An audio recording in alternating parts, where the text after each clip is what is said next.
So good afternoon, everyone. We hope you are well and safe at home. We at Sterling Developers and Canadian International School would like to thank you for joining us on this webinar to talk about tackling COVID now and in the future. Coronavirus, as you know, has changed the way people all across the globe conduct their lives. It has challenged nature and medical science in an unimaginable way and has also changed the definition of normal life as we know it. Given that the entire world is battling this pandemic together, we're all learning on the go, and a lot of our common insights are derived from what has been communicated across various media platforms.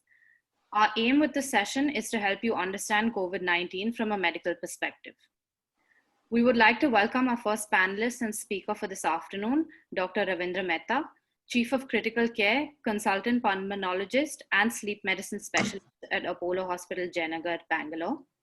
Dr. Mehta has been certified by the American Board of Medical Specialties for pulmonary medicine, interventional pulmonology, critical care medicine, sleep disorders medicine, and internal medicine. Thank you, Dr. Mehta, for taking the time out today to speak with us. We would also like to welcome our second panelist, Dr. Ranganath Nayak, Medical Director and Consultant Cardiologist at Vikram Hospital, Bangalore. Thank you, Dr. Nayak, for being with us today. We also have the head of school at Canadian International School, Ted Mockrish, here with us on the panel. Welcome, Ted. We would also like to acknowledge the presence of Dr. Gautam Kodikal and Dr. Charit, who have joined us on this call today. Before we get started, I would like to share a few key technical directives with you. Since this is a webinar format, only the panelists will be seen and heard. If you have any questions, please do type them in the chat and we will address them at the end of the presentation. We will do our best to get through all the questions. However, if we're unable to, we will get back to you with the answers. Thank you once again to our panelists and our guests for being here with us this afternoon. Over to you, Dr. Mehta. Thanks, it's lovely to be here. Can you hear me well? Hi, can you hear me, Anjana? Yes, we can hear you. Okay, well, good afternoon, everybody. It's nice to be here, and thanks a lot, Anjana, Ramani, and everybody else, and welcome my colleagues also. Hi, Ranga.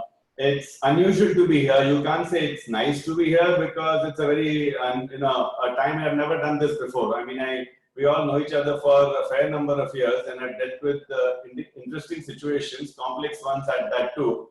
But this is something which has completely taken us by storm. And the idea of today's presentation was initiated by Ramani when he said that people would like to know. And, both of us agreed that, okay, if you really want to know more about it, then we can talk of it from both a medical perspective and other perspectives. Now, here is the catch out here. If I make it purely medical, it becomes very boring. And each one of you, if you've been sitting at home with the onslaught of social media, then you probably know a lot. A lot means a real lot. So we're going to try and make it both interesting from a background perspective, medical aspects you may not have thought about, and what most interesting to you guys want to know is what is the way ahead. By no means is this supposed to be a comprehensive thing on how to tackle the crisis. There is no way coming with all solutions to you, but certainly we're getting both domain knowledge and perspective on the ground in a fashion which hopefully will be adding to the whole discussion. So we start with this PowerPoint and we will walk you through everything over here. And like she said, we'll be happy to take questions in the end. The picture is ominous. It's a little small 1 micron virus, and it is titled "The Journey of 1,000 Miles Starts with a Single Step." And here it's been something which is a journey which is not only 1,000 miles but undefined at this point. So let's go with a little background, and do forgive me for a little redundancy as I build up the whole story. In December, the story starts when an ophthalmologist, an eye specialist in China, notices some unusual viral infections. And this 34-year-old gentleman then alerts people to say that is this similar to this coronavirus we saw a while ago. Obviously, just like everybody else, he's largely ignored. And then it turns out that that is a beginning. That was the trailer of what was supposed to come. And that seems a long time ago, but basically it took the world by storm. The biggest hurricane, storm, or tornado the world has ever seen. Wuhan is a city very few of us know. It has now become, in my first grade children will know about it right now. It went rapidly across more than 200 countries now in cruise ships who got their own entity. And the biggest issue was the speed, the rapidity, the enormous the enormous gear it went into, where healthcare facilities got overwhelmed. And we have been seeing the story in the reverse of what we usually see. Most developed of countries and state-of-the-art healthcare facilities are struggling as we speak on the ground, with nothing changing in terms of containing it. And it has been appropriately termed as a catastrophic event of the century, because the last similar event was 1918. So anyone who's 90 plus also says they have never seen this sort of either event or measures required to contain it. We're in the midst of a countrywide lockdown, and that's why at 2:30 in the afternoon I can get so many of you on the same platform, and vice versa. Future lockdown release and re-lockdowns are being talked about. We hope that it's not an indefinite process. Incidence is going exponentially, and those corona calculators are like the stock exchange, where people are, it's all coming on TV channels, much to both our initial interest, but now our disdain. Testing is limited. Don't forget that we came at the tail end of this epidemic. It swung from China, went to Europe, and from Europe made its way to North America. So they have pretty much not only absorbed but sucked the world resources. So we are dealing with testing platforms which are coming at the tail end. So obviously we are in trouble. Not to mention that we start with a country of 1.25 billion. These are the latest numbers we picked up from one of the trackers today. Around 30K cases, around 1,000 deaths. The leaders of the pack quickly zoomed ahead, as we can imagine. It's the populated states of Maharashtra. The deaths and all are shown out there. Delhi rapidly caught up. Gujarat was speeding up on the side, much to our chagrin. And then Rajasthan and Karnataka seems to be sitting pretty. And all of us are thinking, we're doing good, and congratulating ourselves and patting our backs as to a task well done. But currently, the final word has not been said. These cluster areas were known to everybody as they started to come up as hotspots, and those what's called super spreaders also came up as entity, not difficult to understand. Metros are the main foci, and the districts are difficult to monitor.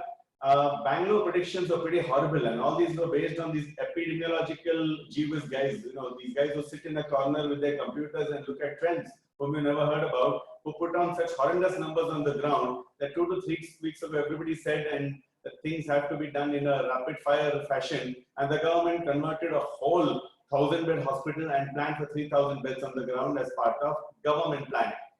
Countrywide preparations in healthcare, governments are gearing up, still challenges galore as they try to figure out what's going on, and they have to be on their feet all the time. They are concentrating on public health and healthcare delivery. So not everything comprehensively in the whole gamut of corona status can be done by them. Healthcare struggles have been the people and PP. Just like we all panicked, everybody has panicked. We may call healthcare workers as warriors, but they're not meant to be the sergeants, majors, and generals of the world. So they have also been struggling. And this word personal protective equipment went into an arena which everybody realized that if you can't get the right armamentarium to face the onslaught of this infective virus, how are you going to fight it? Private sector was because of the governmental response, and we borrowed from other areas. If UK has NHS, US doesn't have completely a private sector, but it has a pretty robust government sector. Italy is totally government. So patchy, the private sector was relegated to second place with patchy few beds reserved, and private sector also tried to stay away because this is alien. It is all consuming. It is devastating, and nobody wanted to deal with it first. So it's still work in progress as we see the pandemic evolve. Some stuff that you may have seen, that the transmission dynamics to figure out why so infective. So much as we tried to feel good about it and say we've seen TB, which is horrible, we've seen H1N1 pretty bad, TB is there on our doorstep, it's there all the time. The ability of COVID-19 to infect people became the focus of much study. And it came down the average number of people that 1% of the virus can infect or that are not. You don't need to be technical, but that's a simple term, is in the range of around 2.5 to 3. H1N1, which was there in 2009, was a little lesser, so it was pretty bad. But COVID is higher, and that's why if you let people loose and don't have these distancing and lockdowns, you're going to get into real trouble. And that's how the whole thing marshaled into the fact that we need to actually shut down human contact to be able to contain this. Those of you who thought H1N1 was less, in my opinion, it was pretty bad, but it didn't have social media and WhatsApp. So COVID is a super H1N1 at a very high level with WhatsApp. So it has not only taken up medical meaning, but has also marshaled into a lot of lay, public, and overall interest, especially when you understand that we never locked down in H1N1 in particular. The scientific rationale behind this word social distancing, which we think should be called physical distancing, just a line on that. Social distancing is a pretty bad word, we feel. Physical distancing means that you stay away at a certain physical distance to mitigate the virus spread and not try and shun people as the word social would indicate. These numbers are self-explanatory. Basically, one person, if you leave them alone, is going to take 406 people infected after a month. But if you put measures like social or physical distancing into place, it's going to be much better. So these graphic representations were made both for lay people and everybody to understand that, get the act into shape and do this physical distancing maximally. We'll go through a whole bunch of myths and realities because in our attempts to try and educate people, we found out that that's one of the easiest ways to make people understand. Common misconceptions, intuitive knowledge, which is refined by both data understanding. This is also changing regularly, but as of now, this is what we understand and this is what we know. Myth, what we hope for. Our heat, what we didn't like, is what we really love now. The hot summer will prevent COVID-19 spread. But it turns out that no, unfortunately, neither the hot Indian summer nor the immunity, which I'll come in the next point, is likely to protect us. You need pretty high degree of temperature, 60, 65. If you go to that level of Celsius temperature, it will probably kill the human before it kills the virus. So we can't depend on this particular aspect, much as the banking as it being part of the reason we may be okay.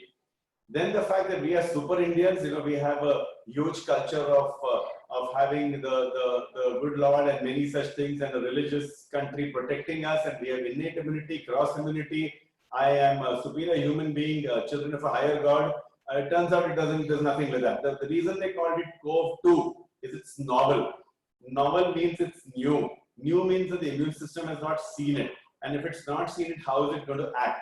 And that's why this BCG theory that everybody who's after 1970 has been immunized by BCG may be protected is a lovely theory, trying to get validated with trials, but not something we can bank on. So understand that in trying to feel good about it, we have banked on everything we're different on. We are hot, only in a temperature sort of way.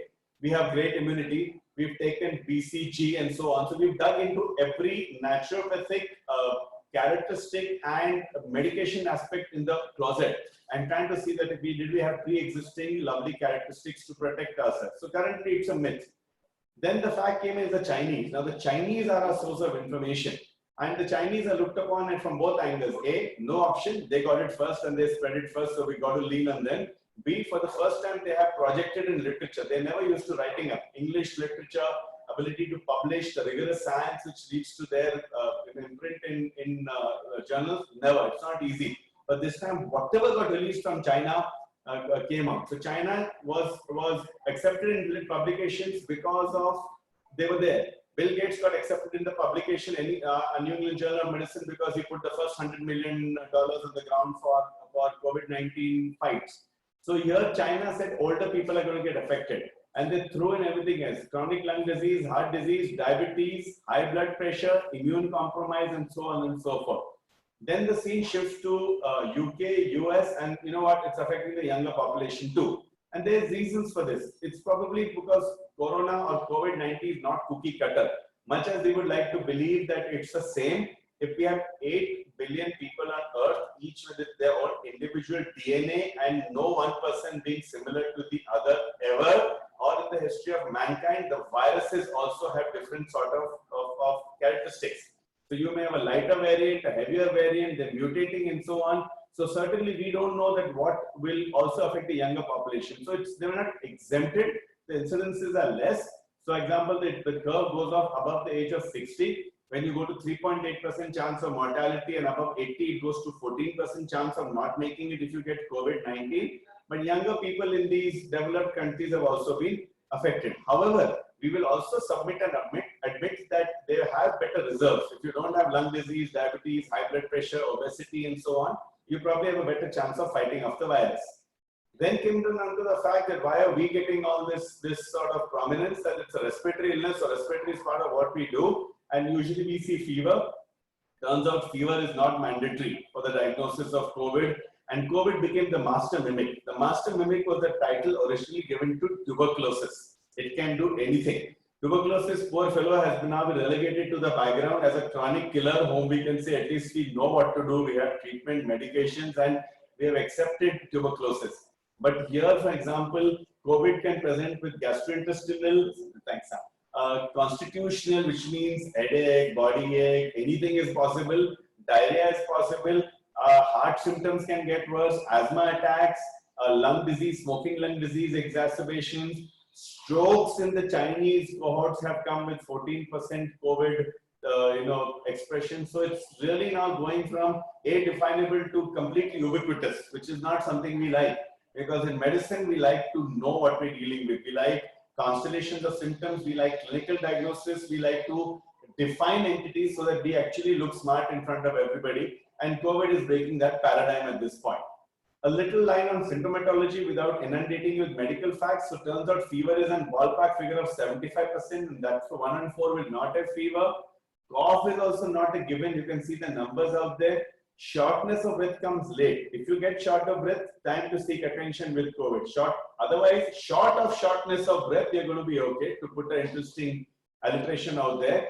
And so if you really get into that syndrome, you're going to get into trouble. We'll show you that. And this particular thing came out there, that lack of smell and lack of taste. So initially, this is COVID specific. Later, no, may not be COVID specific. And now, yes, there is more people with this sort of symptoms. So pure these symptoms also, not chronic ones, ladies and gentlemen. Acute change can also herald COVID-19. And then pretty much everything I can put on the list out there, which is going to happen to these, I think one of us in the next 30 days may be COVID. It is not a given COVID, it may be COVID.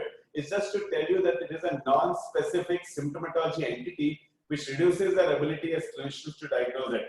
And that is why more and more reports are coming, low index of suspicion, high index of suspicion, low threshold to find out what's going on, and no more and more. So, we thought that also some of us will get a chance to sit home and enjoy our hobbies, Netflix and all, as these lockdowns are there. Turns out that some of us in the front line, these pulmonary critical care fields, have worked more in the last 4 weeks than before, because the information highway is actually going like the Autobahn, with so many reports coming in. To give you an example, in our medical literature, 1,400 reports came in the last week on aspects on COVID. Also, the journals are being like the FDA, fast tracking. Things are getting fast tracked and coming into print even with proper review. So more and more information is coming with two challenges: ability to absorb, ability to sift through it, and ability to integrate. It's a major challenge on our hands at this point. What worried all of you and worried us is the fact that these asymptomatic guys, that for God's sake, if you have an illness, at least if you're symptomatic, you can come above, you can not be submerged like a submarine, but come into the gamut of seeking help. Turns out many people will be asymptomatic, 5 to 80%. And 2-3 days ago, Indian data is showing that if we screen and we're testing, 80% of our crowds also asymptomatic. And then some of these are called pre-symptomatic. So if I'm asymptomatic today and 4 days later develop symptoms, it means I was incubating the disease and I'm pre-symptomatic. So these asymptomatic and pre-symptomatics are those hidden killers. They are those equivalent of what the KGB put in the world earlier in the Cold War time. And these guys will suddenly become the spreaders of COVID-19. And so that's why it's getting to be a bigger challenge, that when you think of a public health strategy, it is very, very challenging, and hence these lockdowns and Zoom meetings and so on, where we're trying to keep people away from each other.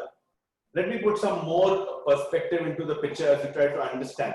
So we think it's definable, right? We love definable things, but it's completely not listening to us. One is, of course, the classical COVID disease. That is what got you afraid, and that's why you're sitting on this webinar. The sick guys, the US, UK population dying, and so on. That's only one spectrum, which we've seen only in limited fashion in India right now. Then comes the fact is what we're trying to point out, that I have other chronic diseases and I get COVID on top of that. And then COVID doesn't do its full act. We don't have all act 1 to 4 of the drama. It does a little, but the disease and COVID start this dance, which is going to be difficult to predict. Then comes the fact that, you know what, I've got heart issues, I've got heart attacks, I've got angioplasties, I've got asthma, which can go in any age group, and my disease flares up irrespective of COVID. But COVID also had a role. So how much of COVID, how much of disease is what we're trying to figure out. So another area which is completely challenging. And then came the fact that, okay, for God's sake, leave all these guys. I need an operation for my gallbladder, which acted up. And turns out that if I'm a carrier, if a knife is put on me for any surgery, down the line, it's possible that surgery itself may drop the immune system and unmask the disease. So that is the reason these hospitals in Bombay went like 9 pins when they took up a guy in Wockhardt Hospital and operated, and 4 days later he got a fever and turns out he has COVID, and then everybody went into panic, and 30 and 40 and healthcare workers going down. Wockhardt closes. In Bombay, Jaslok Oncology closes. Then we have Khar Hinduja closing, Saifi closing. It just became some sort of a snowballing panic-driven effect. Then comes the asymptomatic guys we talked about. And then now you realize that it is actually a potpourri, that you don't know what is going to be playing a role out there. Some have only public health ramifications, some have personal ramifications. But for us in healthcare and you as an individual, to understand that each one of these is playing a role in disease. And again, we are learning, actually on the ground learning about all this as time goes by. So they'll actually show you COVID disease, maybe asymptomatic, lovely. You know what? This is a typical American, for example, in Michigan, shouting outside Governor Whitney's thing with 1,000 cars as those guys went on the road and saying, you are, taking our freedom away. This is the sort of guy. And she declares that thanks to this act, we have to increase the lockdown. So this is America for you in all its beauty, the country, the golden land. We all want to go there and sending our children and doing all sorts of stuff out there. These are the asymptomatic guys. Then is when you fall a little sicker, the mild symptoms. This is a typical virus. You can't, make out the common virus, and in the next 30 days, one of us will get a regular viral infection. So these are things which actually in the past used to be grandma's methodologies, remedies. Just stay at home, drink a lot of water, take some paracetamol, take whatever is given to you in terms of soup, chicken soup, and all that, and get better. These are the mild categories. These are still currently in home isolation in our country. These are the guys hitting healthcare, worrisome, need hospitalization basically, need oxygen at this point, not able to breathe. You can see the worry on his face. And the black is good, the white is bad. White is not good. So this guy is in trouble. And these are the highest red level of healthcare, when things may get worse. And this is what worried all of you. The person on the ventilator, this is sitting in a hospital bed, critically ill, multi-organ failure. So this disease, which we hope was just respiratory, turns out to be a highly mischief monger. It is affecting the heart, it is affecting kidneys, the vascular system, many areas, the brain at this point. So these are the ones critically ill. And once the virus goes running amok, so it's all about load. You guys know load more than anything else. If X comes in, but if it's going crazy and your immune system and many other factors are not handling it, and this is what's happening. So that is the whole spectrum of COVID-19 disease explained graphically, and hopefully I have not petrified you beyond the point. It's supposed to be knowledge and information.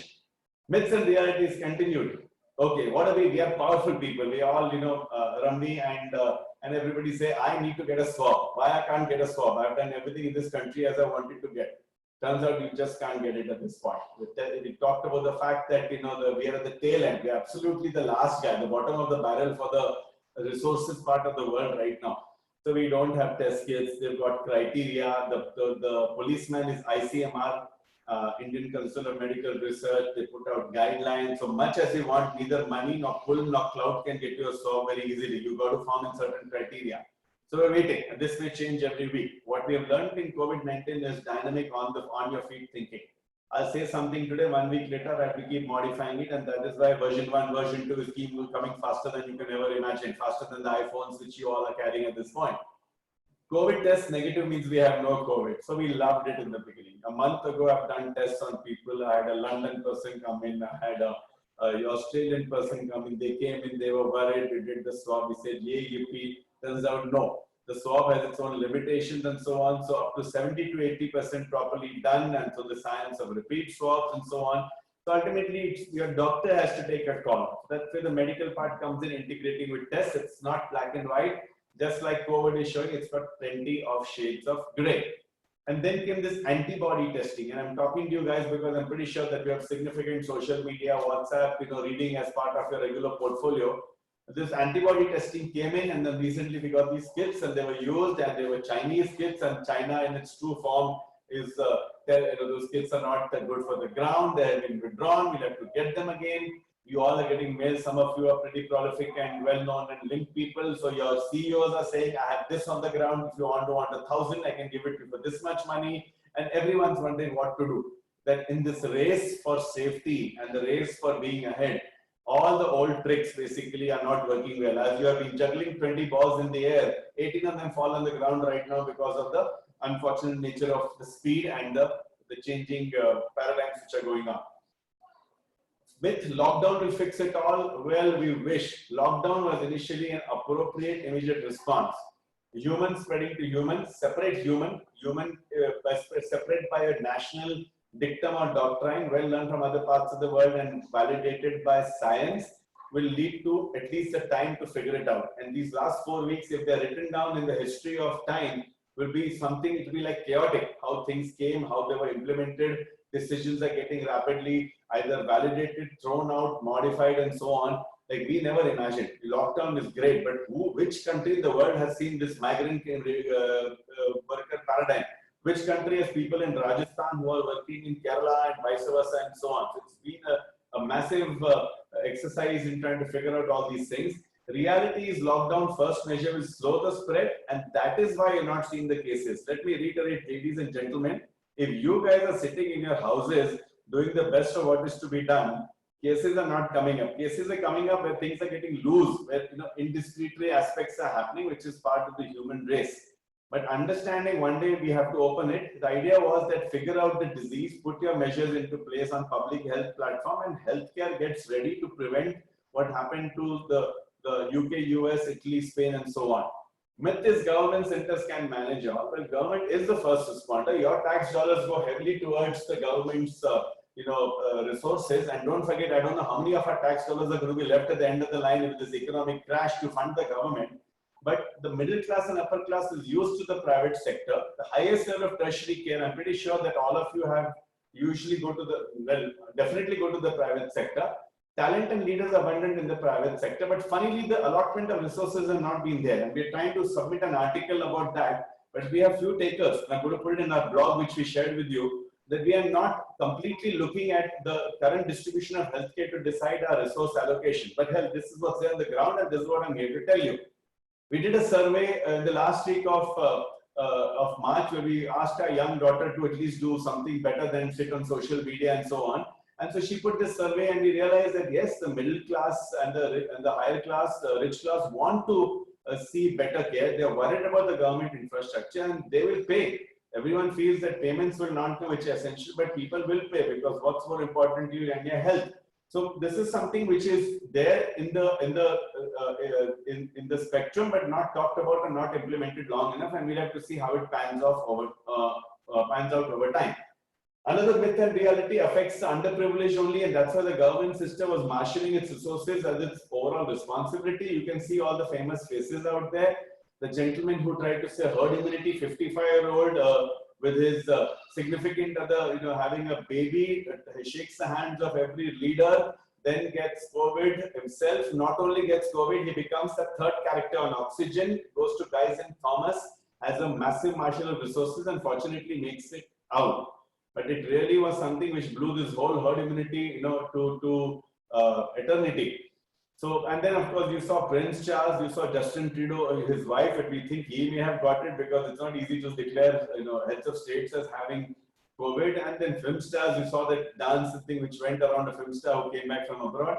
And healthcare workers, we're really worried. 100 in Italy, we're going down like flies.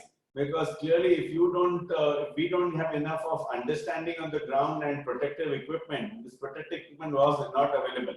There is nowhere in my practice where we've had people, we have people you don't recognize. My own, when I walk into an ICU, I have to ask them the names, and we've cost tags because when they sit in a whole gear out there with their only eyes. Eye language is great in our old Hindi movies, but certainly eye language doesn't come and have to recognize you and me. So it's a completely different paradigm shift in healthcare. Understand that if you actually have a COVID setup, you will enter with your relative, hand over, and go. And wondering yourself whether if the test comes positive, whether you need to be tested. So it is a paradigm never seen before with such levels of infectivity in most people's lifetimes. Continuing the myths and reality spectrum, there are effective medications, and we love that, right? Of course, we are prepared. We are 2020 on the, we're zooming right now. My phone can do anything. I'm smartphones, satellites are there. Ladies and gentlemen, we have no effective medications at this point. It is all a potpourri put on the ground, using everything old from the closet, rapidly put trials, put into something, and sent out with the smartest guys. So now I have to use my entire 5 American degrees, sit with you in a straight face and say, yes, this works. Of course it works, we'll do something for you. But if I actually tell you from a data point of view, we don't have categorical effective medications, but things are working. Things are working. Studies are happening, trials are coming. It's an information yo-yo. I was thinking of roller coaster, but I thought yo-yo is better because it swings from side to side much faster. And convalescent plasma, all the latest stuff we are promising, but still in trials. But we have a cocktail which will be thrown at any one of us if we get into these hospitals and ICUs. This I thought I'll address after my conversations with Ramani. Ventilator. Now, each one of us now, how this ventilator entity is like your car. Ventilator will save my life and I should arrange one forthwith. A ventilator is the last step before demise. It stands between you and the good Lord. Understand that this ventilator science is very weird. Once you go on a ventilator, it's not that it's going to be great. Now we're moving actually. It's not like Tom Cruise in MI4. Ventilator mortality goes from 25 to 95%. Understand, depending on your disease spectrum, your age, your risk factors, and so on, and all the other stuff done for you. Currently, the attempt is to do everything between us and ventilation. We put everything between the COVID person and ventilation, and a lot of science is coming on, do this, do that, but avoid going on ventilation.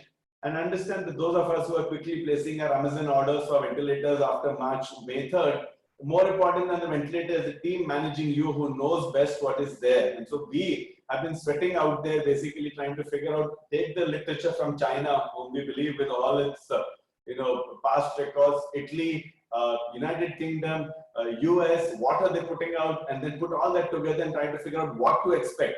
So ultimately, we only know when on the ground. So our native intelligence, our experience, our ability to put systems into place, and then the unique parts of COVID will be the cocktail which we ultimately use to try and do something about this. So it's still an art and a science, very much both of them, and it's moving, like I said, at the speed of a BMW on the autobahn. Other myths and realities, my experienced doctor can diagnose COVID clinically. So unfortunately, we are breaking your myth of healthcare. Turns out it's very challenging. I made enough of a case that there's no characteristic symptoms as of now. It's either testing or a keen index of suspicion, or ultimately, if I can't make out, you stay at home and you Zoom all you want, but we shall not see you with people. Senior doctors are more likely not to be part of the active workforce of the hospitalized COVID. So, a lot of us have been going to them, but now they will not, because above 60, 3.8 and the risk factors are going high. So it's understandable. So we have to now rethink our entire healthcare paradigms also. Then what I always believe, like my friend called me from US 2 days ago and he said, I'm sitting with a NIH grant and working my rear out on trying to put, rigorous science, and here he says that you have Swamiji's coming at 8 a.m. and they have the largest turnover that the country can see. I wish that all these vitamin C, zincs, immune enhancing drugs, my right vitamins, Centrum, the billion-dollar industry, my combinations of ajwain, this, that, whatever could improve, lemon and all that stuff. There is nothing to say that it's going to protect you. So follow your healthy lifestyle. No one's going to say, but it's not that it's going to protect you. Unhealthy is bad, but healthy is not necessarily the armor which is going to make you get away with this, and so on and so forth. I put this word hydroxychloroquine because there was a full scramble for it, and we love scrambles. It was a country, give me the drug and a rush for it. But it's not us. If US can have toilet paper as being the most important word of phrase of last month, then definitely hydroxychloroquine. So people accumulated. Take this drug, it will protect me. We don't know. ICMR put out a guideline, no rigorous data. Currently, they're saying only for healthcare workers on the front line, not even the ones who are sitting at home. So there's a lot of people, right? Skin specialists and all who may not be doing it, even for that matter, surgeons who do cold work and so on. It's meant for active healthcare workers and people taking care of COVID patients, and that too we're looking at that with a pinch of salt as data comes in. Myth for healthcare. We can start admitting COVID patients. So what was healthcare? Take a guy get somebody who has money. A lot of them are you over there.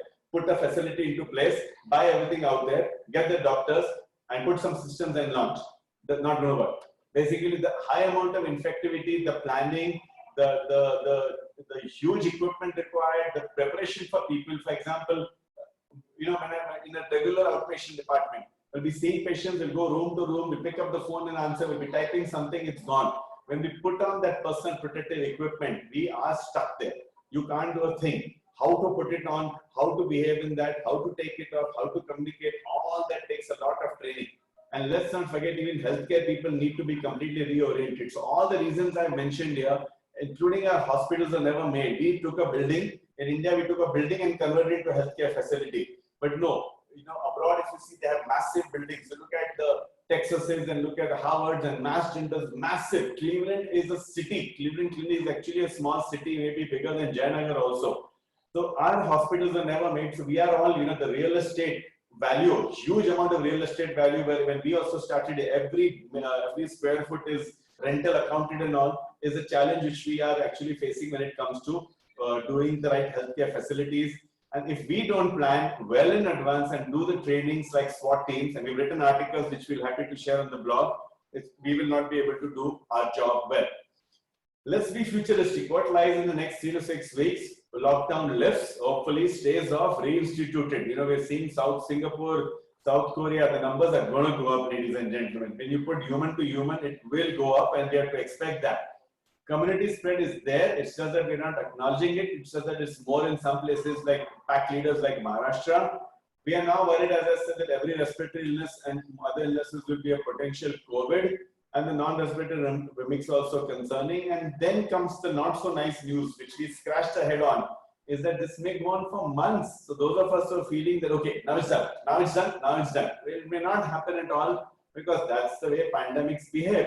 A science we don't want to hear about, a science we don't want to know much about is what it's representing. And all these big guys, when they talk on and give us all this knowledge, is actually both illuminating but concerning, and usually leaves us with a bitter taste in the mouth. Is when these Italians put all these patients into one hospital, and then the infectivity was something they had to deal with. So this is something we are all trying to learn from, but implementing only so far. We got to get prepared in the next few weeks for at least healthcare and other areas which I'll talk about. Life in the near future, we're going slightly off medical also, because I know you want to do that, and I'm not a carrier of great news, but I'm the messenger, but I'll try and give you a positive spin in the end. Each and every aspect of life, as we know it, will have to transition from lockdown. This is the worst thing to usual. So we're hoping for a swift thing to life as usual. Not going to happen. The usual may be a pipe dream for now. Life as we know it, and more we've been on earth, the more we want usual. It's going to be very, very difficult. Going out, mobility as we take for granted. So that's why the American sitting out there in California, give me my freedom back. He's going with guns out there. Coronavirus and guns are not compatible. This is not something. So our mobility, our freedom, our independence, our so-called democracy, something is going to be completely challenged at this point. We'll become guys with passes. Can you imagine now we go in our cars with passes at this point? Work as we know it is going to get redefined. Entertainment which keeps us going. Whatever we built in the last 10 years to represent what is our fiber, movies, malls, theaters, sports. If you look at the sports page, the Times of India has become like, it's gone from a heavy, prototype newspaper to a little, what we call as a pamphlet literally. The sports page has nothing on it. There is no sports page. They've shrunk everything over there. Mass transport, we don't know how to restart it. A major challenge for everybody. Airlines, those planes have never been so grounded as now, and we don't know when they're going to start. Jet fuel is available like water at this point as we struggle with what's going on the ground. International travel seems to be like, we better go back to the Star Trek days, beam me up, Scotty, than think of getting on a regular plane and buying a ticket and going on. And today we were reviewing, and I have to smile when they said that the bathrooms are the highly infective areas, because that's where people go and cough and spit and so on and so forth, and not even put the lid on when they flush. Even going to a public bathroom is going to be something quite concerning. I do have to smile when I say that, because it's a complete paradigm shift. To put something into perspective, the COVID truths, as we like to call them, it's here to stay. Adaptation is maybe the task of a lifetime, because all of you guys, you run your systems. You are the kings of what you survey. Unfortunately, this little 1 micron virus is redefining our existences. Data is changing rapidly. So you say, Ravi, help me now. Give me a chance. This is version so-and-so. It'll keep changing every week. Issues from setup to setup. We never realize every setup, from facilities to transport to every industry, has to look at it, because it's always gender COVID information, infectivity information, and how I run my facility. These three basically will tell you everything about what needs to be done, and each is a science by itself. Core problems are the infectivity, the non-specific clinical picture, tests we talked about, and hopefully this will get better. And for the first time, it's very distressing where provider, I take off this word doctor, provider, patient, community, all are scared of each other. You do not believe how we take permission. Can I come and meet you?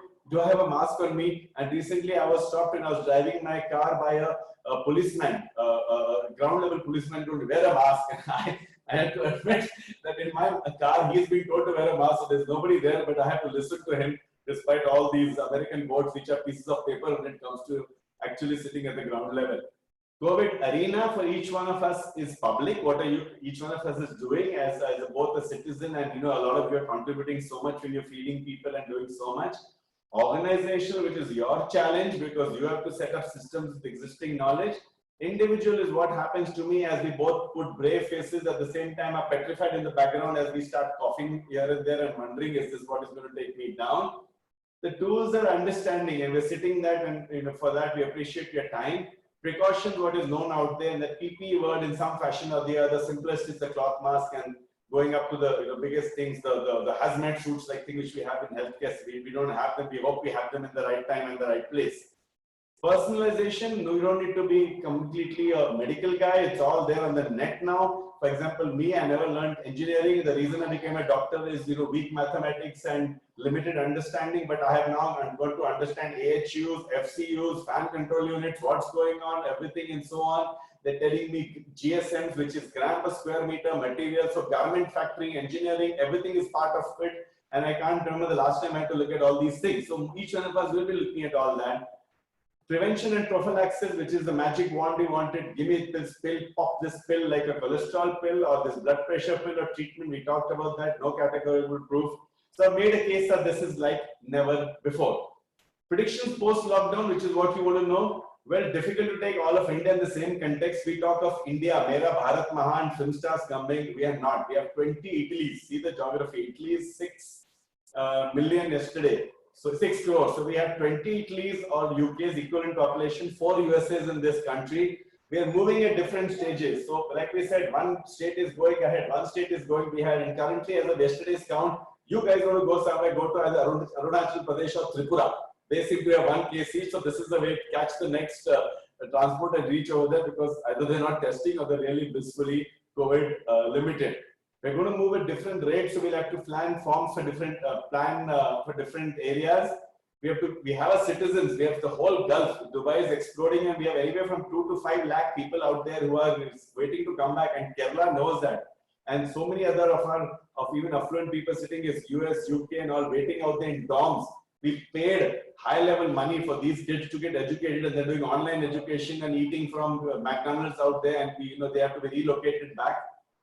We will test the waters as people mingle, inevitable. It's just a question of timing. On the curve of the corona curve, we will tread the thin line between the infectious blow, which has got us into lockdown, and the economic hit, which is being talked of day in and day out. So you have wise man and Gani, all the Dumbledores of the world, basically telling you on one side, save yourself, other side saying, don't die of hunger. And it's an eternal struggle going on. And we're walking the tightrope with a mask. I found this guy with a mask talking tightrope. So I don't know why he wore the mask, but it's very interesting. He maybe thought of COVID times. I think the government has thrown its best anti-COVID punch. This lockdown and the mammoth effort to implement it, and with the highest level of integrity this country has seen, at least in the beginning. Now, of course, things are going as they are. Now, I think people will have to face the music. Trump already declared governor's marriage. I cannot do all these things. I have done all the goof up I have. Similarly, it will be up to the public and a lot of our systems to figure out what to do. The new tools which the lockdown helped us with is knowledge. We're learning more on the ground.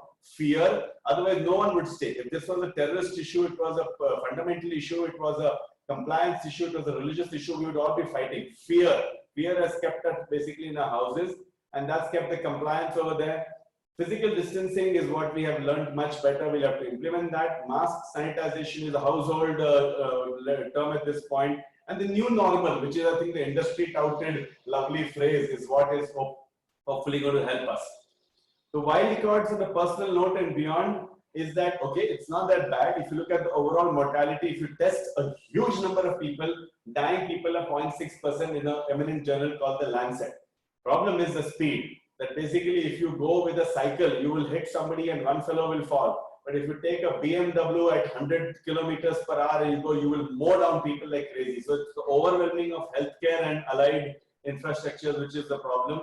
Working normally, we told you, is basically a pipe dream at this point. Looks like we have to modify. At best, modify and be happy. At worst, devastating. Manpower management, anxiety, panic, everything, including healthcare, is going through it. Resources and the cost. Our country was not in the best time of the world. We were going through financial hits one after the other, and now we're going through a wipeout when it comes to both. Now we can't even get workforce. Efficiency is gone. Workforce is not there. Migrant guys will be sent back to their homes. We require tons of money for all this stuff, screening PPE. We can't do the workflow and the efficiency which made us what we are. Infrastructure costs to try and do that. There's an economic free fall with no bottom so far is what we're seeing. And I put this into your things as things I came out with last night at 1 a.m. It's a seismic shift in our lives, but a tectonic shift in healthcare delivery as we try and figure this out. Silver lining, always something good must be there. Well, maybe all these smart guys with glasses figuring out epidemiological predictions have it wrong, and this lockdown is going to get us out. Yay, yippee, and hip hip hooray. Mild infection in most people, like India seems to be showing, but it's lockdown effect. Asymptomatic people, if we make our peace that maybe these guys are just spreaders and it's not going to be that bad. Young, healthy people, though impacted, may not really be, they may get away, and that population at least will not hit healthcare. We are now geared about, we never distanced, Indian to Indian. If you go in a Bombay local, 17 years of age, I enter that dreaded entity called Mumbai local train where you can transmit skin disease and every disease possible. That is our baseline PDSD. We are now much more geared up to at least thinking about it. WFH, work from home. We can't do it, but a lot of people, IT is really the king at this point as they try to implement that. Unfortunately, it's coming now and not 20 years ago. Maybe you had the dial-up internet, be able to do all these things. And an integral reverse isolation of the elderly. You know what? Don't let them come out for a while. Keep them at home because that's the safest place at this point. And then, of course, what's the scientific community and the world at large, detection tests, preventive aspects, treatment. And then what I really thought, which I wrote in our blog also, is human adjustment time. Panic, knowledge, adjustment, reconciliation, everybody is smart. And then the corona coexistence paradigm. We've got to live with this, much as you want to wish and will it away, it's not going to happen. Let's learn how to deal with it. Our roles in planning, we formed this little mnemonic: acknowledge, plan, integrate, train, audit, modify. Audit is important because they're not used to it. They're not used to following all these things.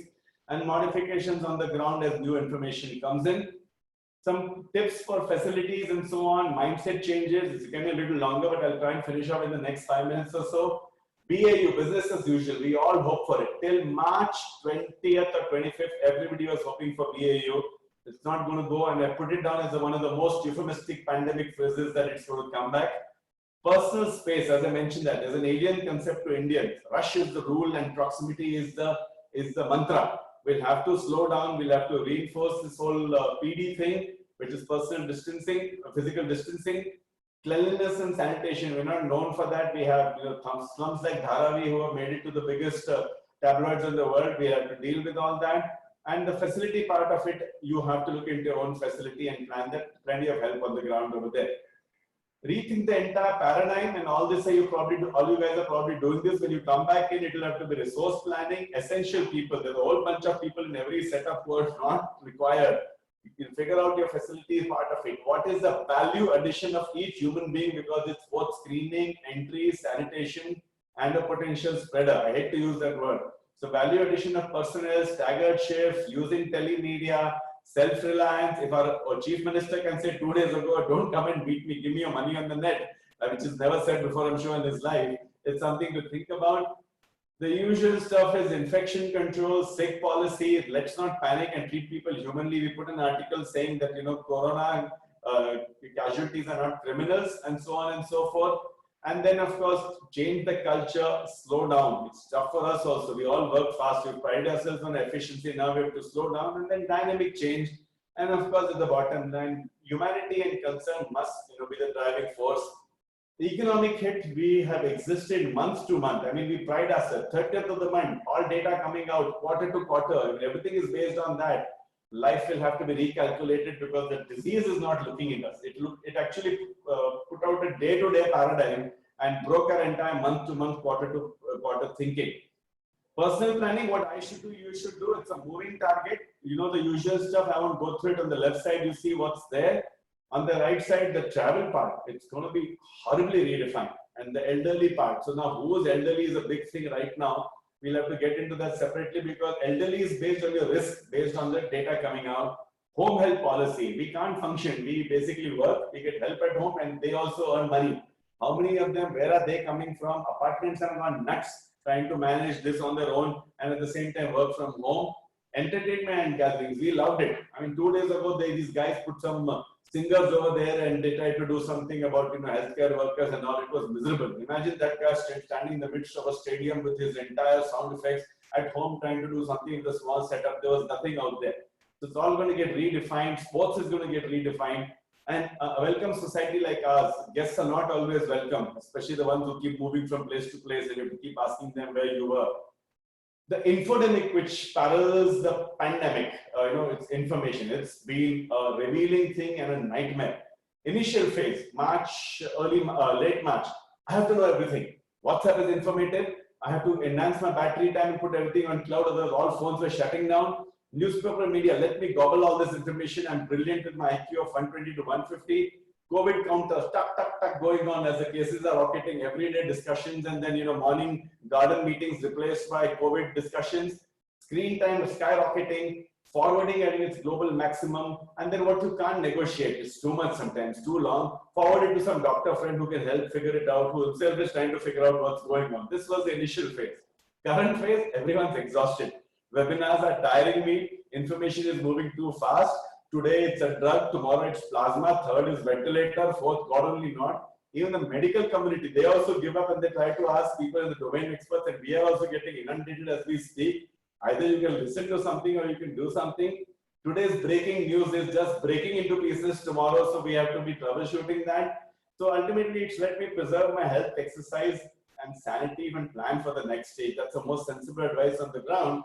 What I can do makes more sense than what I cannot help with. Please give up, and that's how we created those myths and realities.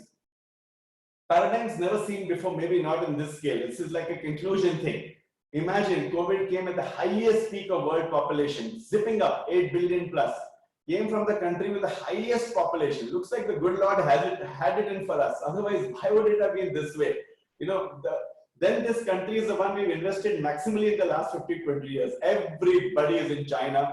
Maximum flights went out from China. If you don't know China and you don't have China as 50% of your world goods, there's something wrong. So that is where it landed.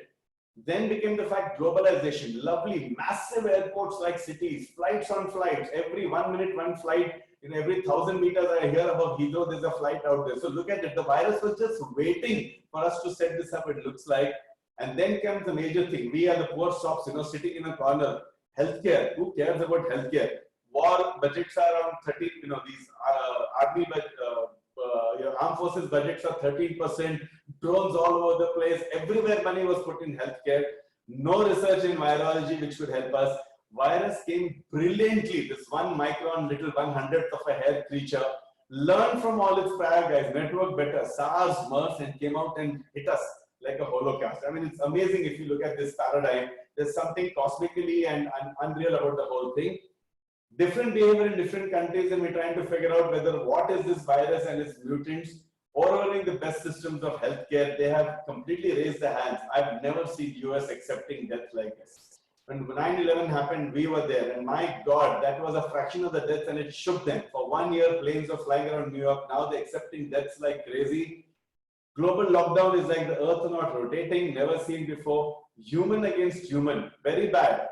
Disease ostracization, death in solitude. Imagine now if they pass away, there's no one at the crematorium also. Socioeconomic aspects are colossal, unfathomable, like opening Pandora's box. Brought global powers to their knees and their leaders into healthcare. Information highways, much as they're supposed to be useful, were just spreading the fear, panic and anxiety spectrums. Way out of this pandemic, database saviors, vaccine. God wish it comes. September, every day is going to give you hope. This one's ready, that one's ready. Till it hits the ground, no one's ready. Realistic expectations, February to March next year. And that to the first world will get it unless you can manage to get it, and please give few of us also at the same time. Drugs, don't know, work in progress. Herd immunity, Boris Johnson tried it and wound up in Guy's and Thomas ICU. So it takes a lot because you're putting the young on the line. Understanding is something which may help us a lot. No options, smart planning and reconciliation, accepting this new normal, the word everyone likes. A lot of luck. Heat, ECG, India, immunity, Patanjali, whatever you take, we need a lot of luck to try and get away with this. Lockdown numbers may give a false complacency. On the ground, if X numbers come, at least 5 to 10 more are out there who are infected is the prediction. So to conclude on an interesting note, what we're tackling is still the tip of the iceberg and it's moving rapidly. We think we know about it, most of it we don't know. And this particular schematic shows you, this is what lockdown is. After lockdown, you feel you're done. This is a pilot who ejects out of his burning plane only to come down to see this sea of crocodiles. This is what's going to happen post-lockdown is our fear in healthcare. We've got to get prepared. The COVID approach can be summarized as what you can do. Accept and understand, change is profound, not short-lived, dig in your heels, take on the challenges and solution-based approach more than cribbing, planning and waiting for somebody else to do it. And I put it down because we're facing it daily out here as people wait for somebody else. If somebody else holds a title, he does not have either the domain knowledge, the crisis IQ or the ability to handle it without teamwork. Plan your space and your role, your personal health which worries you, don't worry, there's plenty of help on that front, that's the easiest one. Professional is what is bothering each one of us. You guys run, colossal magnets, some of you, and that is why you have to think about that. And facility management, and then public duty, both as a citizen as well as what we can do to help in this particular crisis. What you definitely now should not do, and we made extensive cases, panic, give up or rebel and create more problems. Be eclipsed by information and try to negotiate something which you cannot. It's like a tadpole going through the Indian Ocean. Don't exceed your capacity to handle information. One time in the world when we are saying stay apart sensibly to stay alive, and this is the mantra. Aristotle says man is a social animal. He said that in 300 BC. Now it's called before Corona. And then came COVID as the exception to this rule. Hopefully for now only, and we can all bond with each other as has been our DNA and how we have ultimately led our lives. I'll end with some inspiring quotes. This young 16, 17-year-old Greta Thunberg, who went on the UN for climate change, said this is the biggest crisis humanity has ever faced. This is not something you can like on Facebook. It was for climate change. Climate change is there. Pollution is gone. You can't fight anymore because it's not there. What is there is COVID. So this phrase goes multifactorially for COVID. But JFK said in 1962, which I think we need now as we see few people with crisis IQ. Great crisis produces great men and great deeds of courage. We need those people on the ground. The true test of leadership is how you function in a crisis, which is what is the clarion call. Tough times never last, but tough people do. And that is why the people went to the extent of calling out, the survivors in Noah's Ark, but that was, I think, stretching it too much. I love this place to end with. When Nelson Mandela, before passing away, said that when a man has done what he considers to be his duty to his people and his country, he can rest in peace. I believe I made that effort, and that is why I will sleep for eternity. I end with this phrase: stop trying to calm the storm, calm yourself and let the storm pass, maybe taking weeks, months, or a little more. But history, the cosmic energies and time has shown that it will inevitably happen, or we will manage better. Thank you very much. Thank you, Dr. Mehta. That was a very, very, very insightful presentation. We'd now like to open up the panel for a few questions. We have had a few questions come in, but before I do that, I'd like to ask Dr. Ranganath Nayak to say a few words. Ravi, first and foremost, thanks very much for this excellent presentation of putting together 5 months of madness into about 45 minutes and trying to bring us all to ground. I think we, both Ravi and me have been, go back a long time in medicine, but I think the last 2 months has been we have been talking to each other very frequently, and it's been real madness. We don't know what when we see a patient, normally we can make out and we can decide, that these are the problems, and we could say that possibilities, and we could see that what could be there at the end of it. But this is impossible to predict, and it's affected every specialty. It's the first time that I've seen, at least in 40 years of medicine, that every person is looking, every specialist, whether it's a cardiologist, whether it's a neurologist, whether it's orthopedic surgeon, is looking at it seriously, because he doesn't know where we are going and how we're going to look after our patients and ourselves and our community as a whole. Ravi, there are a few interesting aspects. I know, everybody is predicting the worst. Do you think that as we go forward, like some of the other the herd immunity will come in much faster, and that we'll have a much sudden dive in the infectivity rate. I mean, normally, as you said, each person can affect about 2.5 people.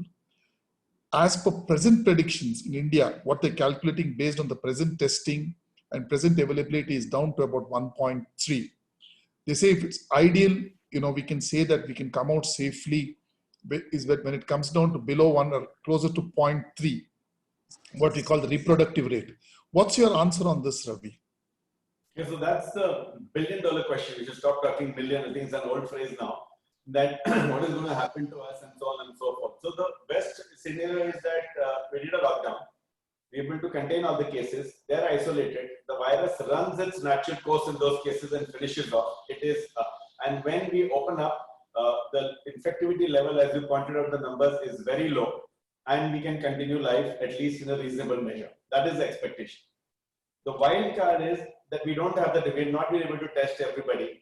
This asymptomatic carriers is going to be a confounder. This is 80%.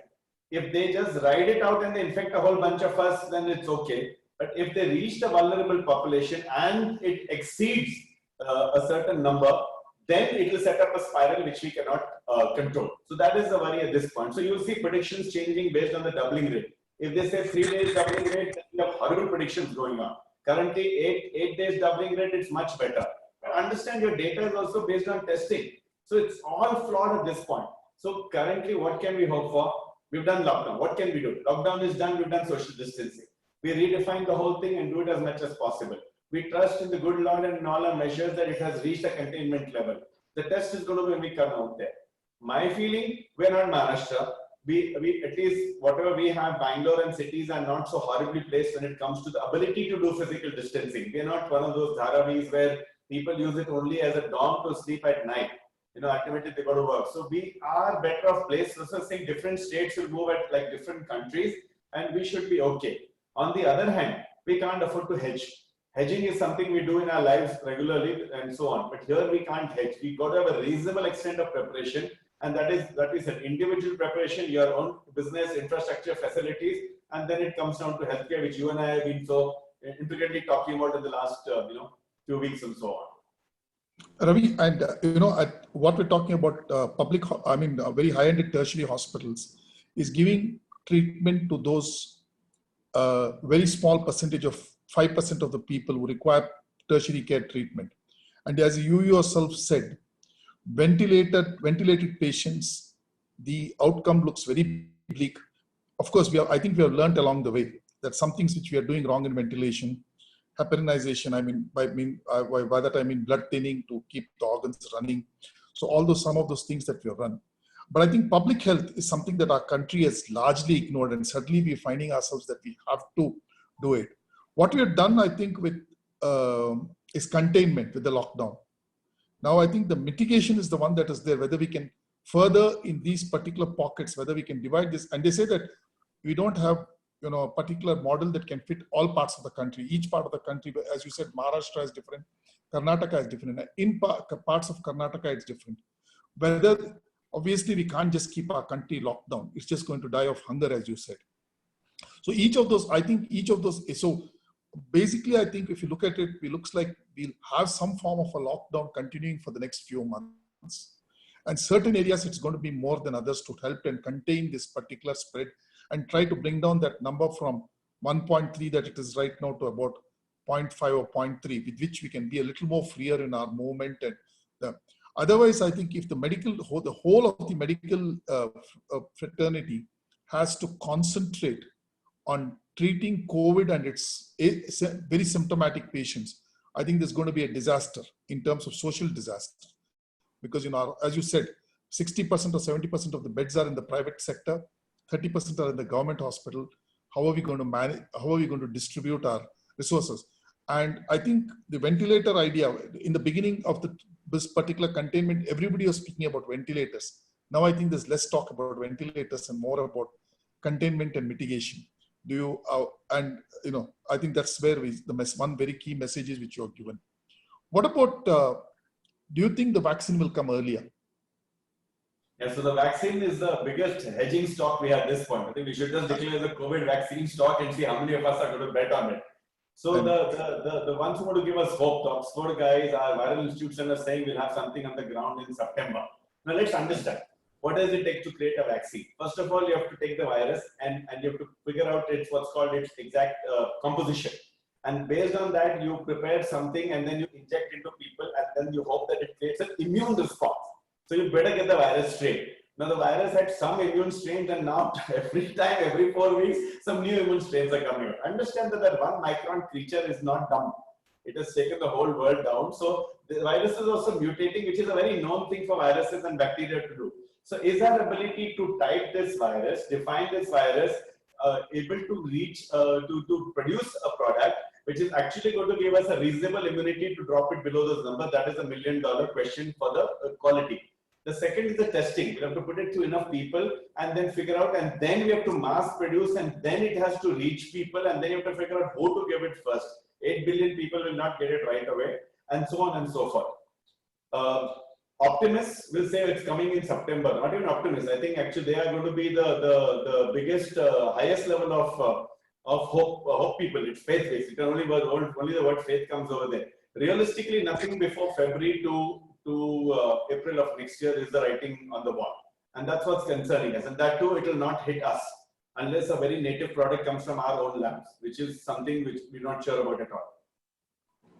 No, I mean, let me stop me asking questions. I think there are some, Gautam is there, Charit is there also on the panel. I think that, no, they've joined us as guests, but we also have a whole bunch of questions that have come in. Yeah, so I think we'll give a chance for the questions to come in. So we'll go ahead and ask those questions. Ed, if you'd like to start. Yeah, please go ahead. Okay, I'll start. What percent of the population needs to be tested to create reliable models for infections, fatality rates, and understanding when the curve is truly flattening in India? Sorry, say that again. What percentage of what? What percentage of the population needs to be tested to create reliable models for infections and fatality rates, and understanding when the curve will actually flatten in India? So it's basically a very large number. There are all these graphs on how South Korea is extensively tested, and every time we keep putting those numbers out there, it's a significant number at this point, which is practically not going to be happening. We don't have any test kits on the ground, and we will not get them also as the expectation in the next few months. So in a country like India, you can't define the denominator by and large. Already the UK gave up, the US also gave up. For example, mild symptomatic people are not being tested. So that will not happen accurately to define that. Case fatality, the best you can go by is that what I showed you, 0.6%. That the chance of death is that much, but that's among all takers at this point. So we won't truly know if India is flattening the curve. I guess that was the... So flattening the curve, the expression of the decade. Flattening the curve basically means that you have plateaued down to a level where healthcare can manage it. In lockdown, we're doing well with the numbers testing we had and the numbers released to us with these two caveats. When you release the lockdown is when all this is going to get tested. It is the biggest, like I said, it's the biggest hedging stock you're going to play. You release the lockdown and you'll entirely know whether you manage to do what Ranga was saying, mitigate and contain. And that is what we don't know. Nobody can know it. I don't think anybody can tell you at this point also. Ravi, what's your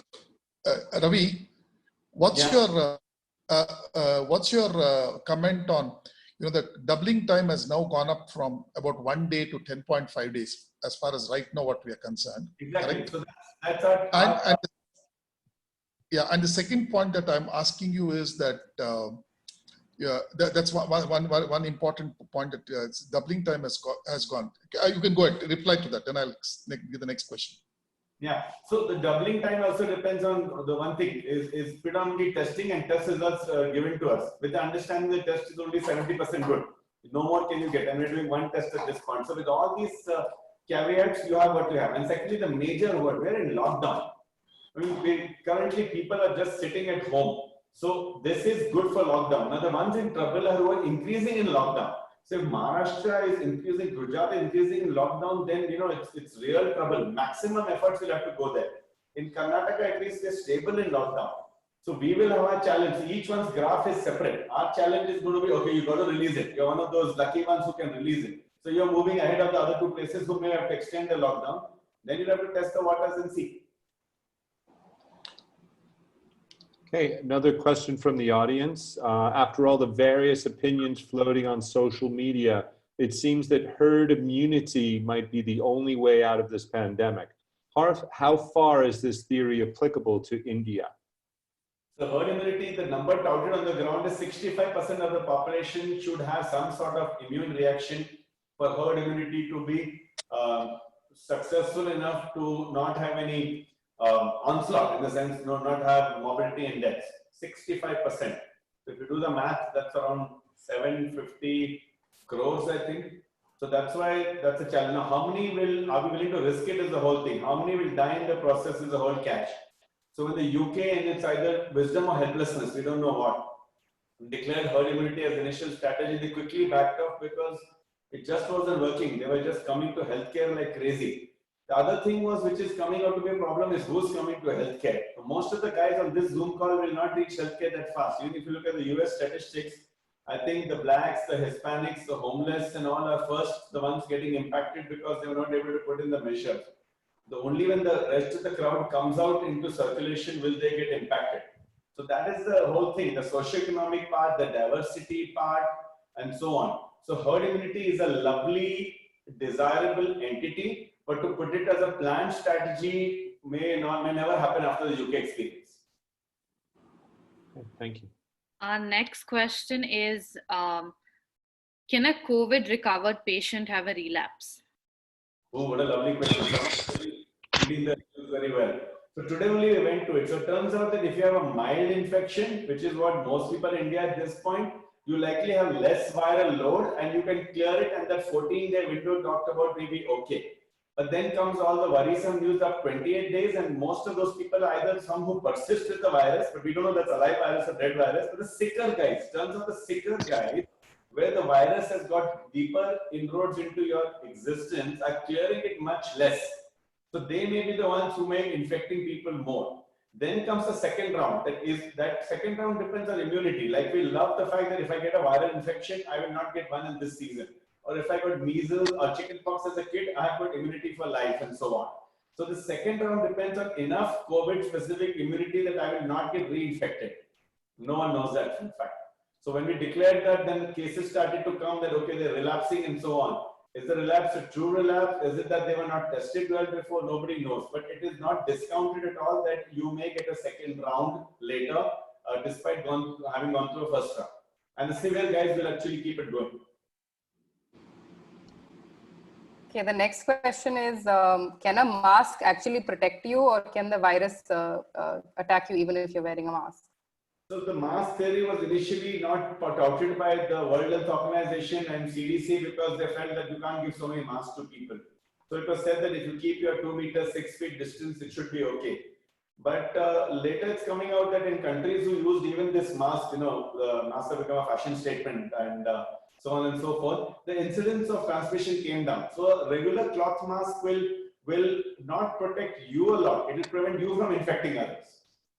It is going to go through. None of that cloth mask is good. But if you have a little infection, you're asymptomatic, the chance of you passing it on, especially if you violate, physical distancing, PD.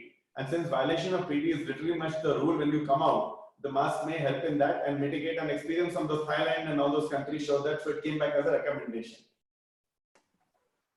The next question is, are there any specific protection or precautions that a person with either respiratory illnesses, pneumonia, or asthma have? Are there any precautions for those people that they can take? Well, first of all is that don't stop your usual medication. All of us, we love this. We stop our inhalers, we stop this, take our medications. And the people who actually couldn't get medications in these lockdowns and stop them, diabetics, blood pressure guys, and so on. Diabetes adds a factor of 6.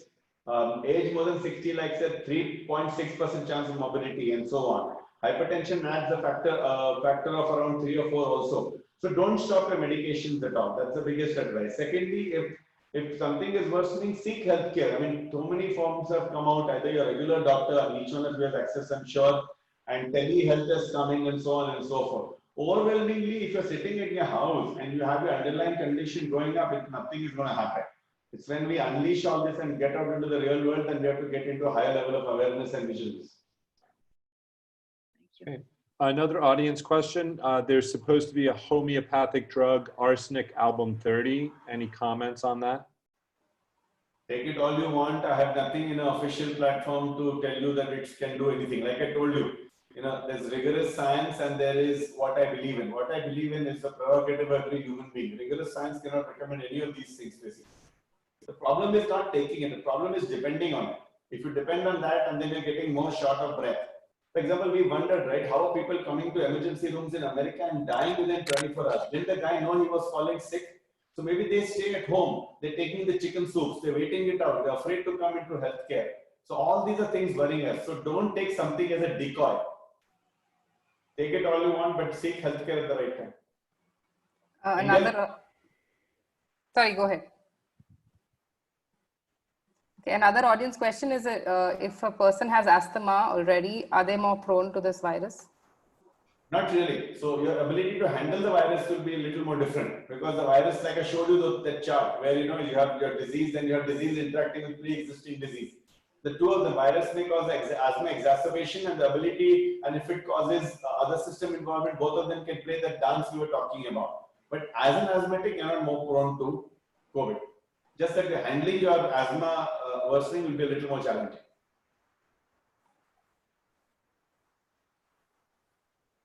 Okay, I think we've covered all the audience questions. Can I just end with some COVID humor? Sure. I don't want to end on a tragic, sardonic, Holocaust, Noah's Ark note or something like that. I found these are very funny, and some of you have gone this. This was the interesting part. And then when they showed Superman, I had to do something to fight the coronavirus. I'm doing it. I love this basically, which is what's happening. 2019 definition of lazy fellow and responsible adult. Quarantine day 1, quarantine day 10. Everyone's getting fed up of this lockdown. And this was a Hindi one. But kitne din ho gaye kisi ka rasta kaate hue. The animals are wondering what's happening. Where have we all disappeared? And it's been the front of many jokes. And of course, the Mona Lisa paradigm. The 4 stages of quarantine. The Louvre which shut down. Then of course the selfie. The disheveled look, and ultimately the well-fed look. The Zoom meeting, which I found was hilarious. When people are coming with their shots and all. Audio only and with video when you have to prep yourself. I don't think suits, ties, lovely footwear and clothes have come out in a long time. And then the weight part of it. Finally, COVID-19 is gone, but how do we get out of our houses as we've been eating like crazy and sitting in front of the television? And this was a cute one. Me, after I ate all of my quarantine snacks in one night because I had nothing better to do. After lockdown, can't look down. Corona Lisa, and then when you put on a mask to avoid coronavirus, but realize a mask is also being made in China. So how much are you going to get away with that? And this was lovely. We love to watch these movies. When you leave your family and go and get supplies and how you're worried and wondering between policemen and so on. The world is closed for renovation. How they put the N95 on the grand opening soon, which we are talking about. And to close with Bill Gates' statement, don't get COVID-19, wait for COVID-20, it is an improved version. Thank you very much for the attention. Ravi, thank you very much, Ravi. Ranga here again. And thanks Ramni, Anjana and Shweta for putting this together. It was very informative and provocative to at least let us know what we can expect. Of course, some 2 days later, it may be a bit different, but great presentation, and thank you guys for putting it together. Thank you so much, Dr. Ranga and Dr. Ravi. Thank you so much. It was a very informative session. Listeners, thank you so much for joining us and spending this afternoon with us.